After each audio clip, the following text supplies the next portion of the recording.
नमस्कार। ये मेरा तीसरा वीडियो है और कल हम लोग इलेक्ट्रिक डायपोल के विषय में पढ़ रहे थे। ओके, तो कुछ टॉपिक जो है उसमें आधा हो गया था, उसको हम आगे प्रयोग करते हैं। ठीक है, तो electric dipole you know that a system of charges equal in magnitude and opposite in nature which are placed very close to each other are called electric dipole. Electric dipole में हमने आपको एग्जांपल समझाया था H2, O2, N2. These are the molecules in which positive charge and negative charge both are coincide each other. But when these molecules are kept in electric field, then positive charge and negative charge are laterally displaced and hence these molecules become electric dipole. But HCl, NH3, H2O, these are the example which are already electric dipole. Okay, because positive charge and negative charge are not coincide. Okay. Next topic है electric dipole moment. लेकिन उसके पहले एक topic हम आपको समझा दें जो कई बार पेपरों में पूछा गया है, इसलिए हमको बोर्ड को ध्यान में रख कर के बढ़ाना है, न कि वीडियो बना के लाइक लेना है। Electric lines of force obtained due to electric dipole as shown in figure. देख सकते हैं ये पॉजिटिव चार्ज है, नेगेटिव चार्ज है, इक्वल मैग्नीट्यूड का है। इक्वल मैग्नीट्यूड का है इसका मतलब जो अमाउंट ऑफ चार्ज इसमें है वही अमाउंट ऑफ चार्ज इसमें है, but these are positive and these are negative, दोनों का साइन चेंज है। Okay, you can see that line of forces start from positive charge and end on negative charge. Okay, तो इससे एक characteristic आपको पता हो जाएगी कि line of forces positive charge से प्रोड्यूस होती है, नेगेटिव चार्ज पे एंड होती है। तो ये for two unlike charges of equal magnitude के लिए ये लाइन ऑफ फोर्सेस है और एक तरह से इसे इलेक्ट्रिक डायपोल भी कहा सकते हैं कि लिखा ना force obtained due to electric dipole. तो हमें पेपर को ध्यान में रख करके इस तरह से बनाना पड़ा और आपको समझाने के लिए कि लाइन ऑफ फोर्सेस पॉजिटिव से निकल के एंड होती हैं नेगेटिव चार्ज। ओके, तो ये क्वेश्चन पूछ सकता है, इसलिए आपको ध्यान रखना है।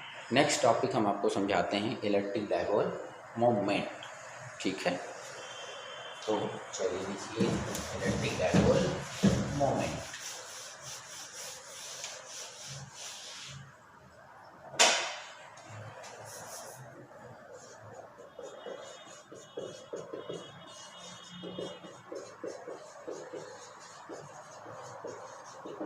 इलेक्ट्रिक डायपोल मोमेंट इसको समझने के लिए बहुत कठिन नहीं है। एक तरह से मैंने आपको कल बताया था the product of magnitude of either charges of dipole and the length of dipole is called electric dipole moment. अब अभी हमने इसको समझाया कि ये आपका अगर पॉजिटिव चार्ज है और ये नेगेटिव चार्ज है इक्वल इन मैग्नीट्यूड, ये पॉजिटिव है ये नेगेटिव है, प्लस क्यू है माइनस क्यू है, जितना अमाउंट यहाँ है वही अमाउंट यहाँ है, बस ये दोनों डायपोल कहलाएंगे, दोनों का कॉम्बिनेशन डायपोल कहलाएगा। अब यदि इसके बीच की जो लेंथ है, distance between them is consider, अगर हमने इसको कंसीडर करें कि ये 12 है, बात को समझिएगा और कुछ नाम दे देते हैं, लेट ए बी। यहाँ ए बी एक डायपोल हो गया जिसमें पॉजिटिव चार्ज और नेगेटिव चार्ज कंटेन करता है और उसके बीच की लेंथ है 2l, यानी डायपोल लेंथ है 2l। 2l लिखें 2a लिखें, कोई फर्क नहीं पड़ता है। तो electric dipole moment is represented by P। Small p, okay, which is the product of either of charges, मतलब q कोई भी चार्ज, आइदर कोई भी, लेकिन magnitude of charges, positive negative से कोई मतलब नहीं, एंड डायपोल लेंथ, बोले तो डायपोल लेंथ कितनी है 2l। तो this is electric dipole moment represented by p equal to q into 2l। ये एक स्केलर फॉर्म में है because electric dipole moment is vector quantity. तो इफ इन वेक्टर क्वांटिटी, यदि हम उसको वेक्टर क्वांटिटी में रिप्रेजेंट करेंगे तो हम इस तरह से उसमें क्या लिखेंगे, वेक्टर का सिंबल, यहाँ पे वेक्टर का सिंबल q एंड 2 में नहीं लिखेंगे because charge and 2 both are scalar quantity, scalar quantity में वेक्टर नहीं लगाया जाता। तो p इक्वल टू कितना हो गया q इंटू 2l।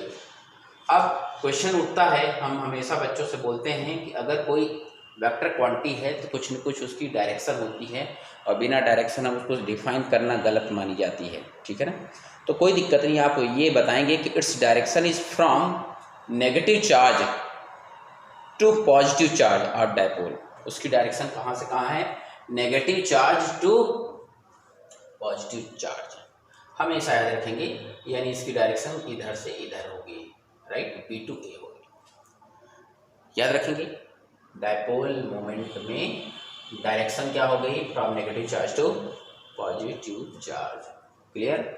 अब इसमें छोटे छोटे क्वेश्चन कि भाई यूनिट बता दीजिए, डायमेंशन फार्मूला बता दीजिए। SI यूनिट ले लेते हैं सबसे पहले, चार्ज की SI unit you know that coulomb होती है, लेंथ है, लेंथ की यूनिट सबको मालूम मीटर होती है, इसका मतलब है कि इन दोनों की यूनिट हो जाएगी कूलाम मीटर, राइट है। और ये coulomb is represented by C, metre is represented by M, तो लिखा गया क्या Cm, this is SI unit of electric dipole moment, right है। अच्छा, अगर कोई पूछ दे कि सर इसका हमें सीजीएस सिस्टम बताइए, तो स्टैट कूलाम इंटू सेंटीमीटर, तो स्टैट कूलाम सेंटीमीटर, कोई दिक्कत। फिर इसके बाद डायमेंशन फार्मूला, तो डायमेंशनल फार्मूला, डायमेंशनल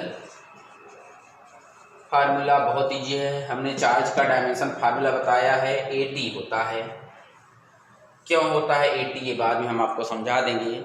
लेंथ की आप सबको मालूम है L होता है, इसमें आप देख सकते हैं M नहीं है, इसका मतलब है कि M क्या हो गया बोलो 0, M 0, L है, T है, A है, तो this is dimension formula of क्या बोलो इलेक्ट्रिक डायपोल मोमेंट, ओके। अब इसमें छोटे छोटे क्वेश्चन उठते हैं जो आपको ध्यान देने वाली बात है। जैसे पहला क्वेश्चन उठता है the dipole moment of non polar molecule is, तो आपका आंसर होगा 0, सुनाई दिया, the dipole moment of non polar molecule is, answer होगा क्या 0।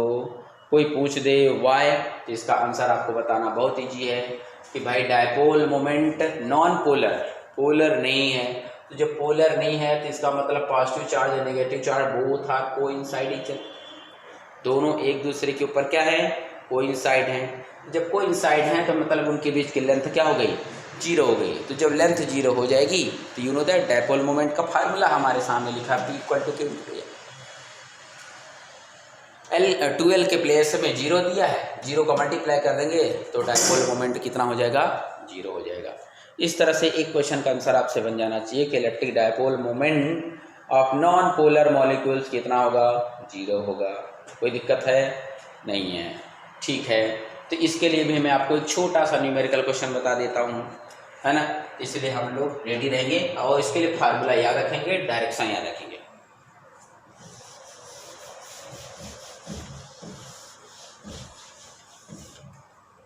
इलेक्ट्रिक डायपोल मोमेंट हम पूछना चाहते हैं, ठीक है, कि proton and electron are placed at a distance of 1 angstrom. Proton and electron are placed at a distance of 1 angstrom. Proton you know that positive charge contain करता है, electron you know that negative charge contain करता है, both have equal charges magnitude में, है ना, 1.6 × 10⁻⁻19 coulomb proton का भी और इलेक्ट्रॉन का भी प्रोटॉन में ये अलग बात है कि पॉजिटिव होता है, इलेक्ट्रॉन में नेगेटिव होता है। अब both are contain at what 1 angstrom very close to each other. इसका मतलब है कि जब बहुत क्लोज हो और इक्वल मैग्नीट्यूड का हो और नेचर अलग अलग हो तो उसे इलेक्ट्रिक डायपोल मोमेंट कहते हैं। अच्छा, क्वेश्चन पूरा लिख देते हैं। तो ये पूछ रहे हैं क्वेश्चन में कि what will be the value of dipole moment, what will be the value of dipole moment. तो बहुत सिंपल सी बात है, आप बताएंगे कि सर हमको डायपोल मोमेंट को रिप्रेजेंट करते हैं P से और Q इंटू 2L। अब इसमें अगर Q मिल जाए 2L मिल जाए तो हम डायपोल मोमेंट नहीं निकाल सकते? निकाल सकते हैं। तो आपको लिखना पड़ेगा कि गिवन है, कितना गिवन है, length between proton and electron is 1 angstrom. 1 angstrom की वैल्यू होती है 10⁻10, कितना 10⁻10 मीटर लिख दिया। और चार्ज ऑफ इलेक्ट्रॉन या चार्ज ऑफ प्रोटॉन होता है, तो आप एंड करके चार्ज ऑफ इलेक्ट्रॉन या चार्ज ऑफ, क्योंकि उसने क्वेश्चन में हमेशा dipole moment either of charges, तो यहाँ पर Q इक्वल टू हो जाएगा 1.6 इंटू 10⁻19 कूलम। क्लियर है? तो ये फार्मूला हो जाएगा, राइट है। अब आप इसको पुट करके मल्टीप्लाई करके निकाल सकते हैं। क्लियर है ना? तो ये हो जाएगा 1.6 इंटू 10⁻19 इंटू 10⁻10। अब आपको बहुत सिंपल है, इसमें कुछ मल्टीप्लाई थोड़ी है, पावर आपस में ऐड हो जाएंगे। तो पावर ऐड हो गए 1.6 इंटू 10 के पावर -19 और -10 कितना -29। यूनिट तो मालूम है कितना हो गया बोलो? Coulomb metre. सेंटीमीटर नहीं समझेंगे, है ना, क्योंकि सेंटीमीटर और में CM लिखा रहता है, इसमें भी तो कंफ्यूजन हो जाएगी, इसलिए इससे बचना है। इसका सीकड़ा बड़ा है, इसको आपको रिमेंबर करना है। इसमें एक और छोटे छोटे क्वेश्चन आपसे बन जा सकते हैं। जैसे पूछा जाए कि आइडियल डायपोल क्या है, क्वेश्चन पूछा गया है, तो इसलिए मैं आपको बताना चाहूँगा आइडियल टर्म बहुत कम होता है। आइडियल की हिंदी होती है आदर्श। जैसे भगवान राम, इस दुनिया में राम जैसा कोई नहीं हो सकता, तो इसी तरह से वो उसके जैसा होने की कोशिश करते हैं, राइट है। तो आइडियल डायपोल मतलब डेफिनेशन को डिफाइन कर दो उसके मैक्सिमम स्टेट तक, आइडियल कंडीशन कहलाएगी। जैसे आइडियल डायपोल बोला तो डेफिनेशन देखो, लिखा है very close to each other. तो आप इसको, ये क्वेश्चन क्लियर है ना? अब इसको समझिए आइडियल डायपोल के बारे में।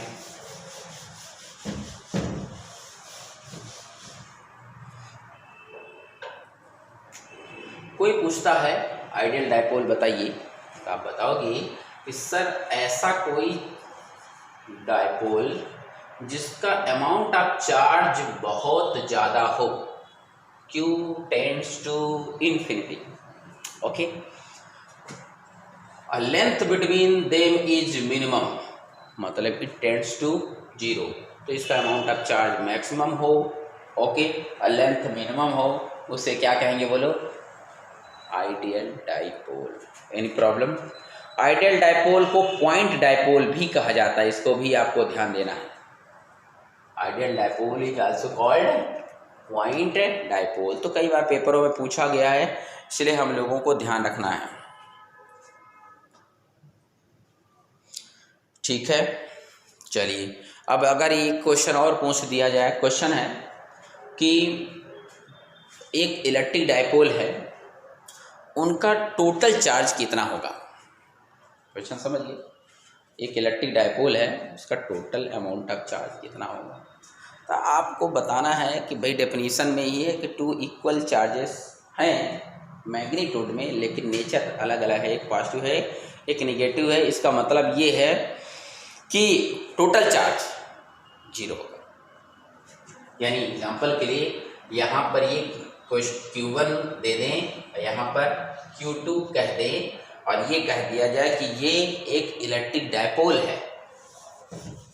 अब इसने ये नहीं बोला कि कितना है, Q1 plus Q2 is equal to 0, क्योंकि डेफिनेशन ही है Q1 plus Q2 is equal to 0। तो ये कब होगा? जब इलेक्ट्रिक डायपोल है, राइट है। तो ये दूसरा क्वेश्चन आपसे क्लियर हो जाना चाहिए पेपर में, अगर इलेक्ट्रिक डायपोल से रिलेटेड पूछता है। If 2 charges Q1 and Q2 constitute an electric dipole, then Q1 plus Q2 equal to 0. Got it? चलिए, तो ये बात भी आपको क्लियर हो गया, ठीक है। चलिए और मुद्दे पे चलते हैं। डायपोल फील्ड, डायपोल फील्ड, ये इलेक्ट्रिक डायपोल फील्ड।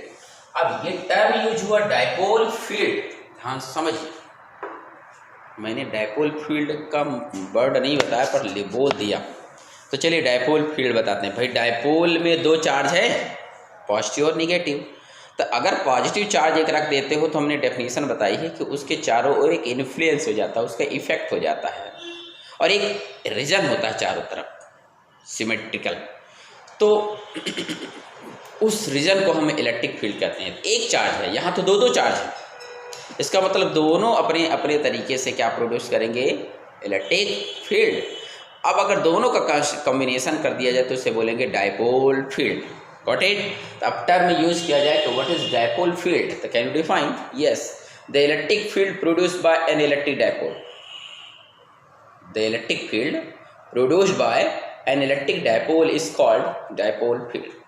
तो क्या आपसे बन जाएगा? बिल्कुल बन जाएगा, राइट है ना। अच्छा, एक क्वेश्चन हमने अभी पहले भी बताया कि नेट चार्ज किसी भी इलेक्ट्रिक डायपोल का कितना होता है, तो आपका आंसर होगा 0। Got it. लेकिन इंटेंसिटी ऑफ इलेक्ट्रिक फील्ड अगर नेट पूछा जाए तो आपका आंसर होगा 0, हो भी सकता है नहीं भी हो सकता है। इसका मतलब है 0 के बारे में आप डायरेक्ट 0 लिख देंगे तो गलत होगा। क्लियर है? तो ठीक है, हम लोग स्टार्ट करते हैं इससे रिलेटेड दो question. Intensity of electric field at a point due to dipole can be determined in 2 situation. First situation कहलाता है एंड ऑन पोजीशन और दूसरा कहलाता है आपका बोलूँ ब्रॉड साइड पोजीशन। ये पेपर में हर साल पूछा गया है और एक पेपर में जरूर आता है, इसलिए इसको ध्यान से देखिए। 5 नंबर का क्वेश्चन है और पेपर में आपसे बनना चाहिए। तो पहला टॉपिक हो जाएगा जिसका नाम है एक्सियल पोजीशन। इसका दूसरा नाम हमने आपको बताया एंड ऑन पोजीशन। सुनाई दे रहा है? Longitudinal position.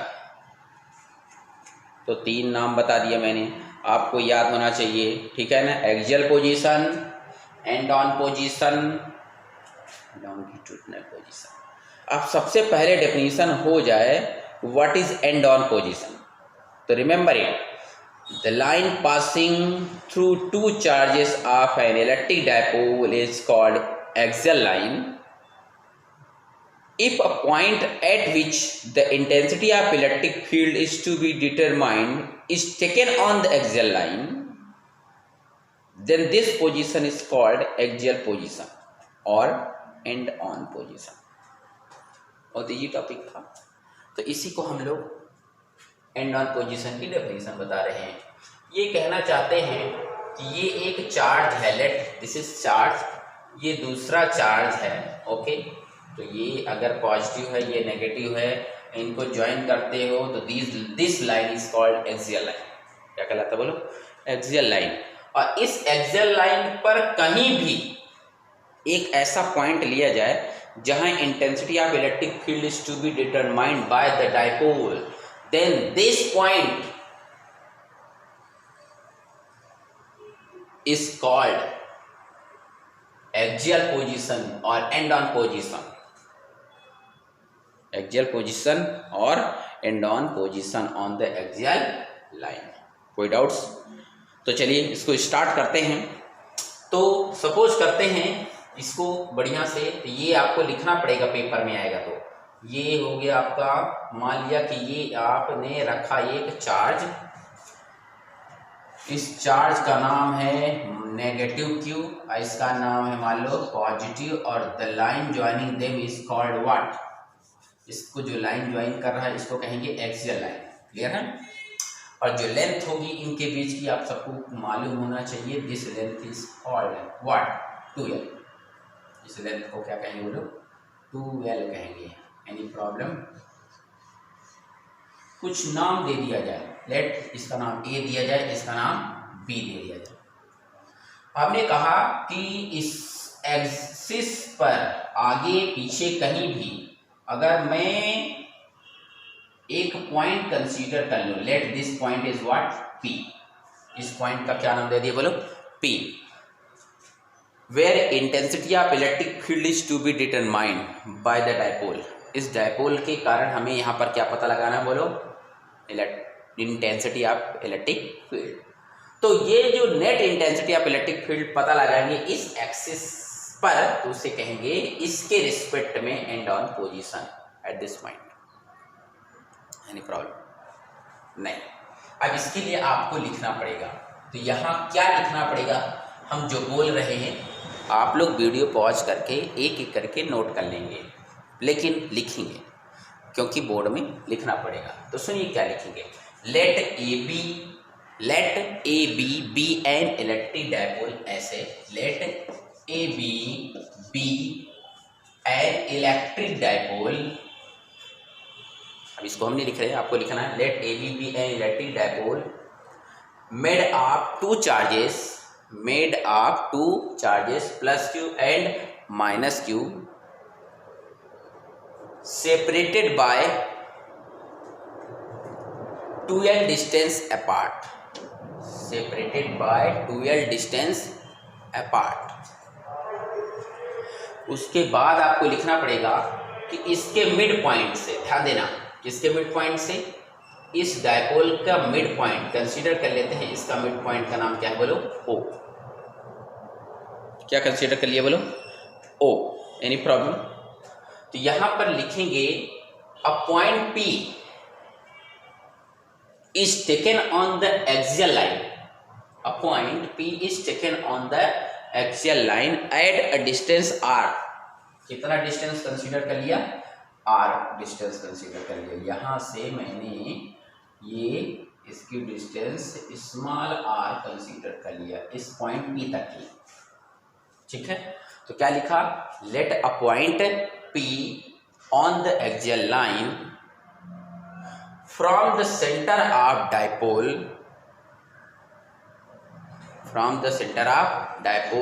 at distance r, small r, comma करके लिखेंगे where intensity of electric field is to be determined, where intensity of electric field is to be determined, ठीक है।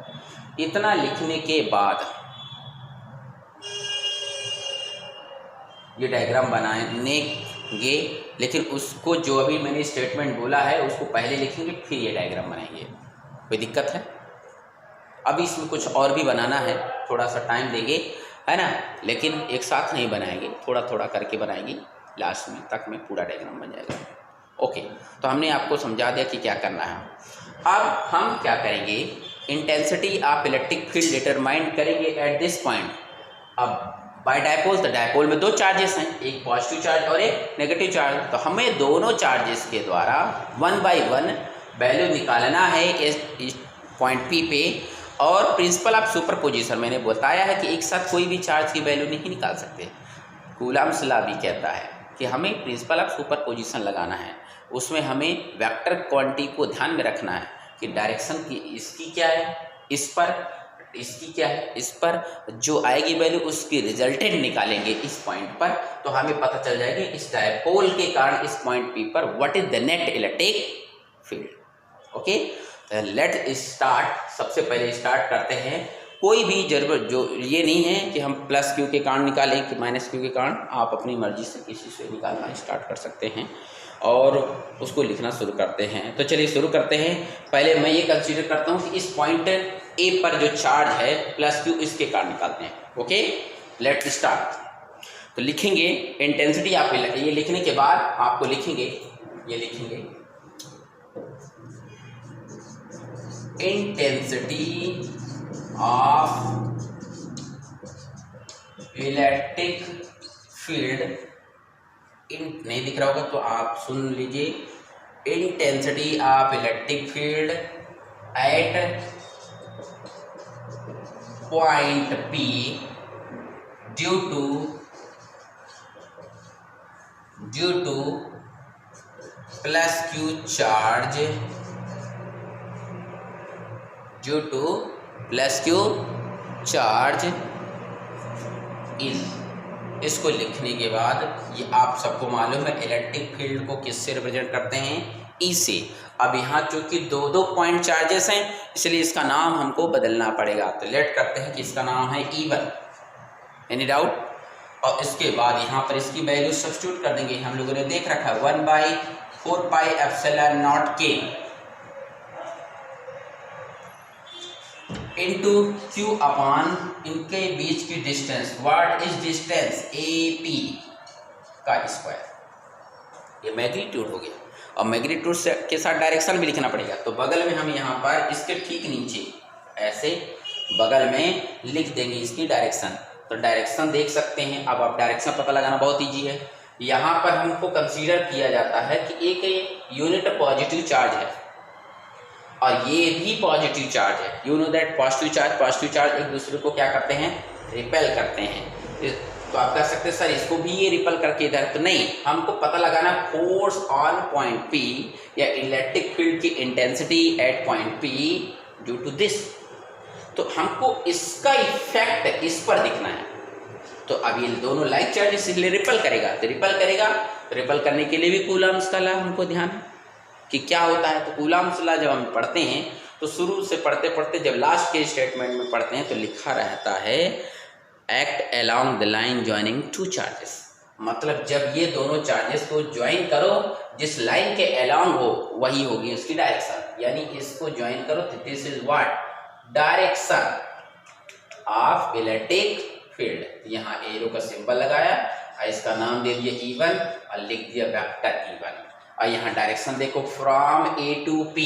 यहाँ लिखेंगे अलोंग वेक्टर AP। तो this is what? Direction of electric field E1 due two plus Q charge at point P। इसको लिखने के बाद हम लोग इस AP की वैल्यू निकाल सकते हैं। तो बहुत सिंपल सी बात है। देखो भैया ये डायपोल का मिड पॉइंट है, टोटल लेंथ है 2L। You know that mid का मतलब होता है हाफ, आधा। इसका मतलब है कि O से B की लेंथ L है और O से A की लेंथ भी L है। Got it? इसका मतलब OA इज L। कितना हो जाएगा बोलो? L। A से P की हमको निकालना है। अब A से P डायरेक्ट दिया नहीं, लेकिन O से P की लेंथ देखो R गिवन है। इसका मतलब ये है कि अगर मैं इस OA को इसमें सब्ट्रैक्ट कर दूं OP में, OA सब्ट्रैक्ट कर दें OP में, इतनी सी लेंथ में इतना हम हाइड कर दें। Are you getting? इतना निकालना है। तो इतने में से अगर हम इसको सब्ट्रैक्ट कर दें, इतना हम हाइड कर दें, तो हमें AP की वैल्यू निकल जाएगी। तो इसका मतलब है OP minus OA is the AP। तो हम ये वैल्यू पुट कर रहे हैं। अब आप समझ गए होंगे, इसको हम इरेज कर दे रहे हैं, लेकिन आपको लिखना पड़ेगा।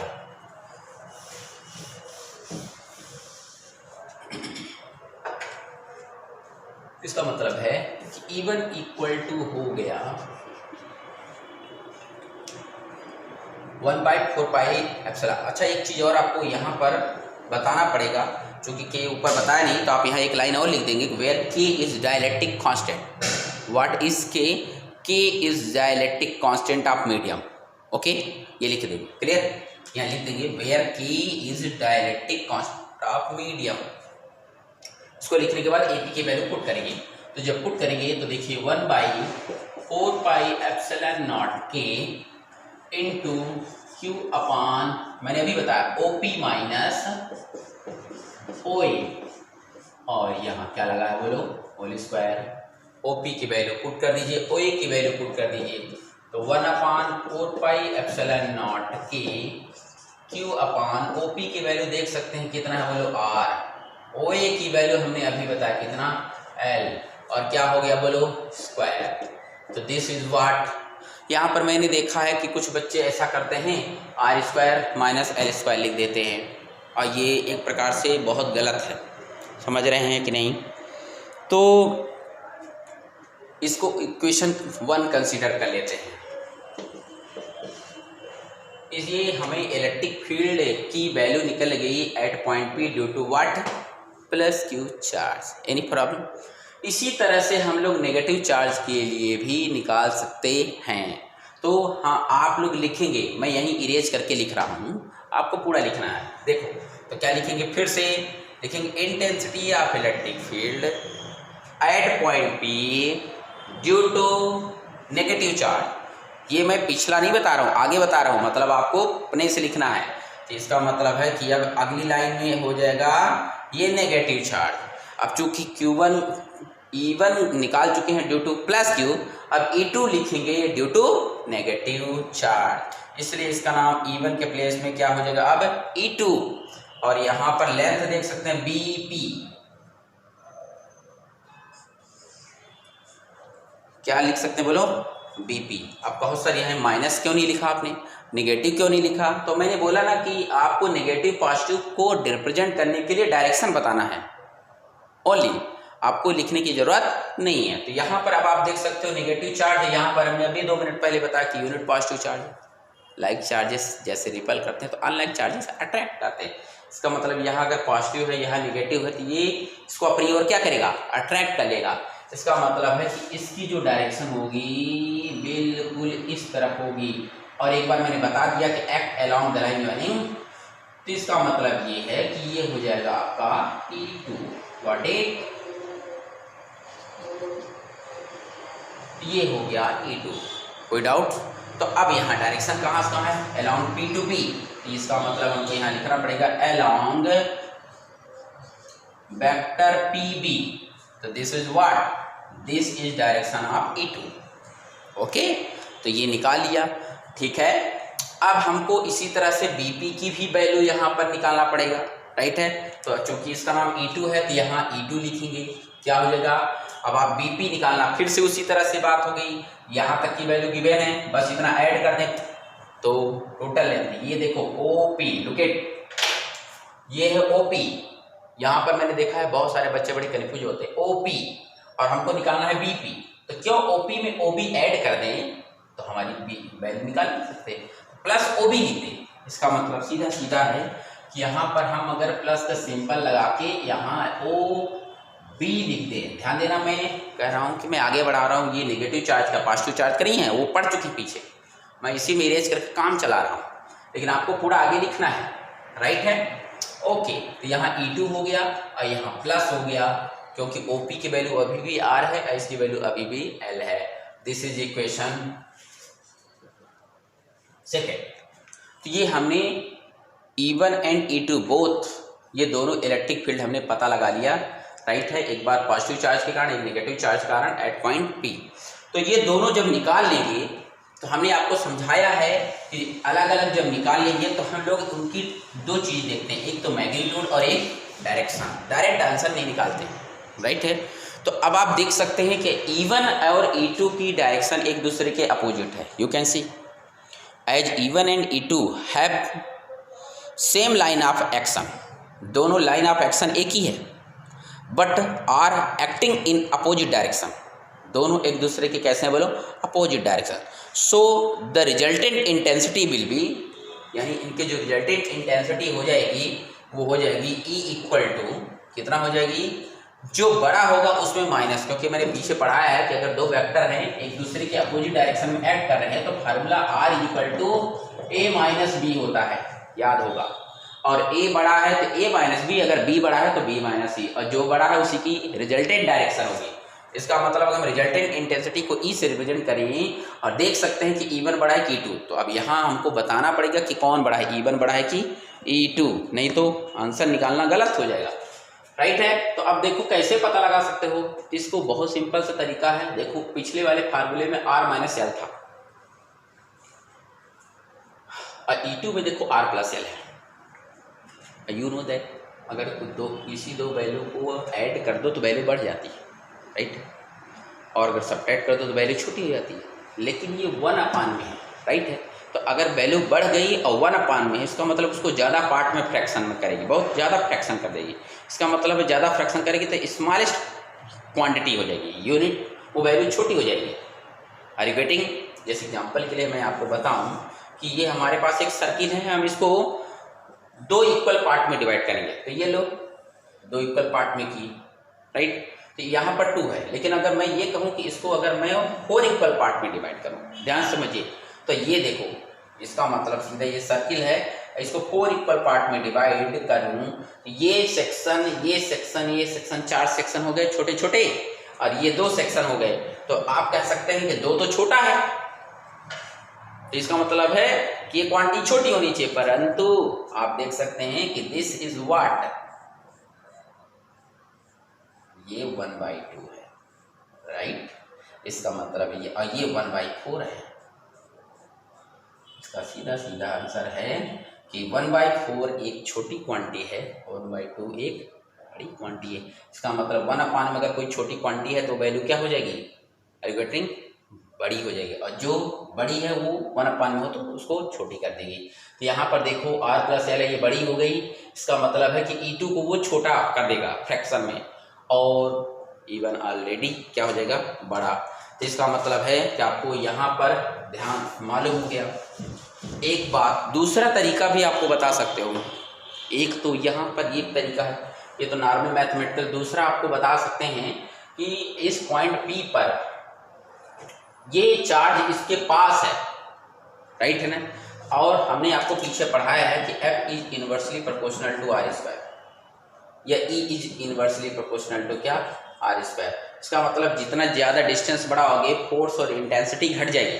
तो आप यहाँ से डिस्टेंस देख सकते हैं कम है, यहाँ से डिस्टेंस ज़्यादा है, इसका मतलब इसका इफेक्ट यहाँ पे ज़्यादा होगा, इसका इफेक्ट यहाँ पे कम होगा, क्योंकि डिस्टेंस बढ़ाने से फोर्स और इंटेंसिटी घट गई। तो दिस इज सेकेंड मेथड। इसका मतलब है कि A के कारण यानी पॉजिटिव के कारण यहाँ पर इफेक्ट ज़्यादा होगा और नेगेटिव कारण इससे इफेक्ट कम होगा। क्लियर है। तो इस तरह से आपको मालूम हो गया कि E1 is greater than E2। Okay अच्छा, तो एक बार फिर से आपको लिखना पड़ेगा। क्या लिखेंगे, as E1 and E2 have the same line of action but acting on opposite direction and E1 is greater than E2, hence resultant intensity will be equal to E1 minus E2।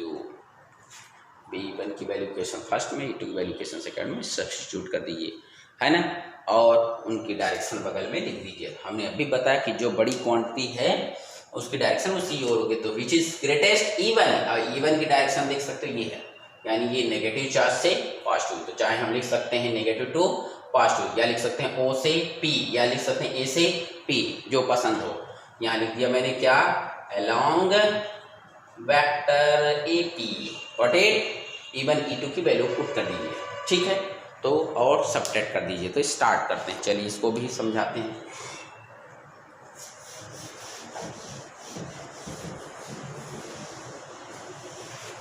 Direction clear हो गया, अब बस हमें value substitute करना है और उसके बाद आंसर निकालना है। तो देखिए बहुत जल्दी से समझने की कोशिश कीजिए। इक्वल टू, पहले E1 की वैल्यू है तो 1/4πε0 Q अपान, देख सकते हैं वैल्यू E1 वाले में r-l का होल स्क्वायर माइनस 1/4πε0 Q अपान यहाँ r+l का होल स्क्वायर। कोई डाउट है, नहीं होगा, ये सब दिख रहा होगा आप सबको, है ना। इसके बाद यहाँ जो कॉमन है कॉमन ले लीजिए और उसके बाद एलसीएम लीजिए। देखिए Q और 1/4πε0 कॉमन आ गया, तो 1/4πε0 K, Q भी है तो 1 का मल्टीप्लाई Q करो, Q बन जाए K। ओके, और कॉमन लेंगे तो 1/, ये लिखा है r-l का होल स्क्वायर, और साइन देखिए क्या लिखा है, नेगेटिव, फिर 1/, कितना हो जाएगा बोलो, r+l का होल स्क्वायर। कोई डाउट्स है? अब इसमें डाउट्स होगा तो फिर इसका मतलब आपकी मैथमेटिक्स 10th लेवल की बहुत वीक है, इसलिए उसको आप इम्प्रूव कीजिए। मोस्टली बच्चे मैंने देखा है कि कॉमन लेते नहीं बनता है, क्लास 12th में पहुंचने के बाद भी वो स्टैंडर्ड सुधारते नहीं। तो इसका मतलब आप एलसीएम सीखिए, इसका यहाँ मल्टीप्लाई कर दीजिए, इसका यहाँ मल्टीप्लाई कर दीजिए, आपस में मल्टीप्लाई कर दीजिए अगर एलसीएम नहीं बनता तो ये देखिए r-l r+l यानी a-b a+b, तो a² माइनस b², यानी r² माइनस l², और देखिए दोनों में बाहर क्या लगा है, होल स्क्वायर।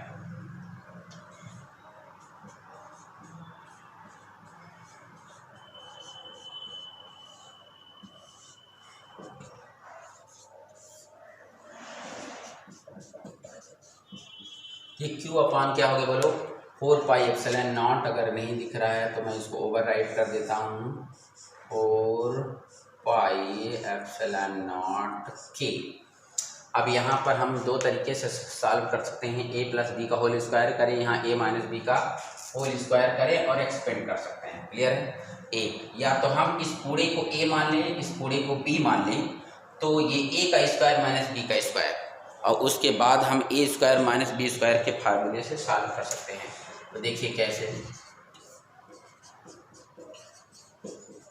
अगर मैं इसको पूरे को a ही कंसीडर कर लूँ, हालांकि मैंने बोला मोस्टली बुकों में क्या है, इस पूरे का a प्लस बी का होल स्क्वायर, इसका पूरा खोल दिया, माइनस आगे लगा के कैंसिल कर दिया, वो भी बहुत ईजी है और ये भी बहुत ईजी है। हम इस पूरे को a मान लिए, इस पूरे को b मान लिए, तो अगर a मान लो तो a square minus B square equal to a minus B और इंटू a प्लस बी, ये मेथड हम यूज कर रहे हैं।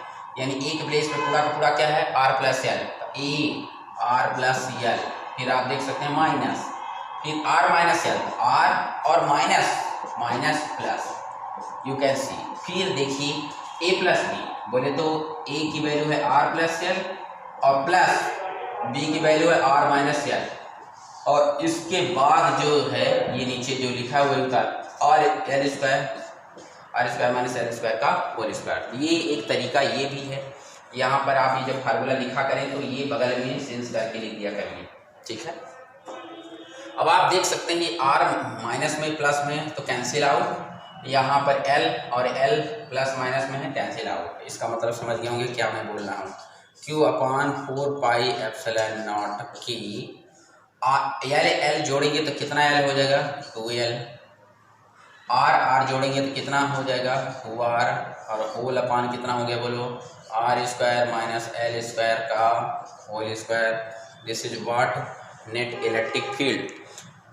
लेकिन यहाँ पर Q इंटू 2L, अभी 2 मिनट पहले मैंने बताया कि dipole moment P equal to Q into 2L कहलाता है। क्लियर है?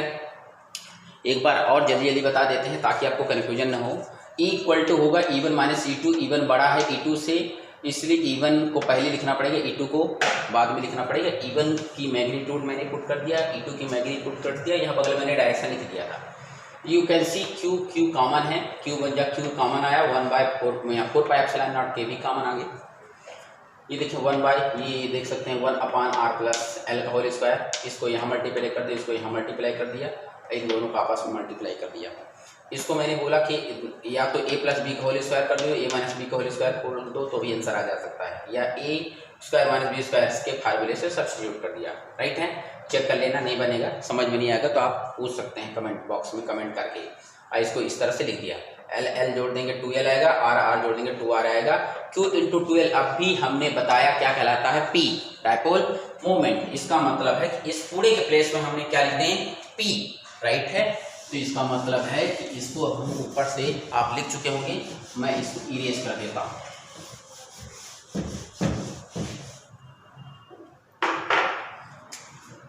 तो ये देखिए Q, तो यहाँ Q इंटू 2L क्या कहला है बोलो, P।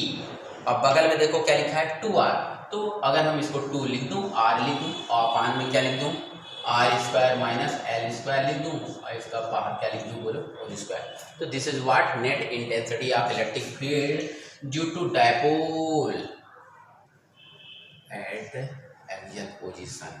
तो ये आपका क्या हो गया, resultant intensity of electric field. हम इसको यहाँ पर डायरेक्शन भी लिख सकते हैं और इसकी यूनिट भी लिख सकते हैं न्यूटन पर coulomb. This is equation number what, 3rd। आप चाहे तो यहाँ पर लिख सकते हैं कि जब मीडियम एयर या वैक्यूम, व्हेन एयर और वैक्यूम, व्हेन बोलो मीडियम इज एयर और वैक्यूम, या फॉर एयर और वैक्यूम, व्हेन एयर और vacuum exist between charges then K equal to 1। तो ये फार्मूले में K की वैल्यू क्या कर देंगे, 1 लिख देंगे। फार्मूला सेम रहे तो 1/4 पाई एप्सिलॉन नॉट, 1 मल्टीप्लाई करोगे तो ही आएगा।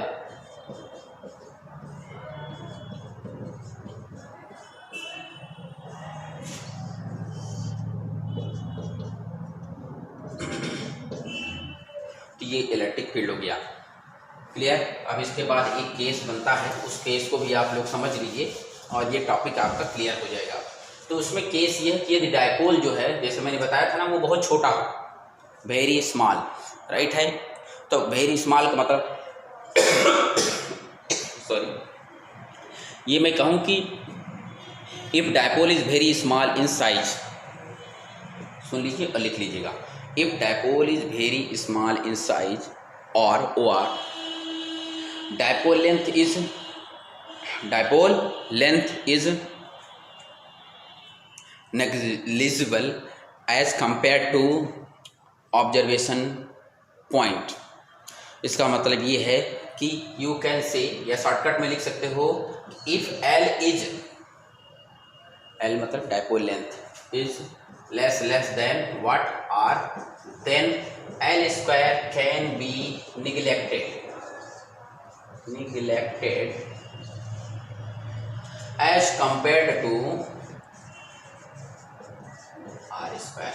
बस इतना लिखिए। तो इसका मतलब है कि इसमें एल स्क्वायर को निगलेक्ट करिए। निगलेक्ट का मतलब है उसको हम हटा नहीं रहे, निगलेक्ट कर रहे हैं। अब हमारी कंपेरिजन आप किसी बहुत बड़ी अमीर आदमी से करेंगे तो कैसे हो सकता है? इसका मतलब उसके रिस्पेक्ट हमारी वैल्यू नेग्लिजिबल है, राइट है, समझ गए होंगे। तो ये दो वैल्यू है, अगर उनके बीच में प्लस माइनस हो रहा है यानी रिलेशन हो रहा है, तो रिलेशन होने का मतलब है कि दो लोगों का रिलेशन तब होता है जब वो एक दूसरे के कंपेरिजन में हो। अब अगर मेरी कंपेरिजन आप अमिताभ बच्चन से कर सकते हैं तो संभव नहीं है, बिकॉज ही इज़ बिगेस्ट और बहुत बड़ा ब्रांड है, उसकी कंपेरिजन हमसे बिल्कुल नहीं हो सकती है। तो इसका मतलब है कि मेरी वैल्यू उसके रिस्पेक्ट में नेग्लिजिबल है, यानी L square is negligible, neglect कर सकते हैं किसके रिस्पेक्ट में, आर स्क्वायर के। देन तो इस फार्मूले से, चाहे इक्वेशन 4 से निकालें चाहे इक्वेशन 3 से निकालें, तो यानी आप लिख दें किसी से, यानी हम लिख दें फ्रॉम इक्वेशन